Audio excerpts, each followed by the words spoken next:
сәлеметсіздер ме? Менің есімім Мейрамгүл Рамазанқызы. Нұр-Сұлтан қаласындағы халықаралық мектептің дипломдық бағдарлама бойынша координаторымын. Осы видеода дипломдық бағдарлама дегеніміз не және оның артықшылықтары неде екендігін айтқым келеді. Дипломдық бағдарлама 11 және 12 сынып оқушыларына арналған. Оқушылар өз қалаулары бойынша оқу жоспарын құрайды. Стандарты деңгейде 3 пән және жоғары деңгейде 3 пән. Пәндер мынадай 6 салада бойынша: бірінші тіл, шет тілі, адам және қоғам, ғылым, математика және өнер.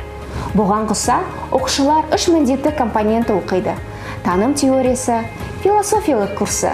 Онда студенттер сыни ойлау дағдарын дамытып, білімнің табиғатын талдап, алған ақпараты күмән келтіруге үйренеді. КАС – шығармашылық, спорттық және волонтерлік қызмет қамтитын сабақтан тыс іс-шаралар. Және эссе – бір пәннен таңдау тақырыбын бойынша зерттеу жобасы. Пән аясында 4000 сөзден тұратын шағын диссертациясы. Дипломдық бағдарлама барша әлем тұрғындарын несімен қызықтырады? Дипломдық бағдарлама жоғарғы сапа деген сөз. Әрбір DP статусы бар мектеп халықаралық стандартқа сәйкес жасалған және білім беру саласында әлемдік сарапшылар берілген curriculumды ұстануға міндетті. Сол себепті DP әлемнің үздік жоғары оқу орындарында бағаланады.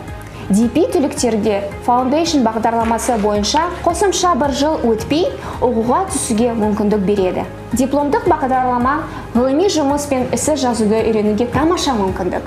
Бұл оқушыларды университетке дайындайды. Дипломдық бағдарлама оқушы ақпаратты зерттеу, талдау, синтездеу дағдыларын дамытуға мүмкіндік алады. Себебі олар 6 пәннен әрбіреуіне 2600 сөзден тұратын ішкі курстық зерттеу жұмысын жазуға қажет. Оқушыларымыздың дипломдық бағдарламаны таңдағандарына қуаныштымыз және жаңа оқушыларды күтеміз.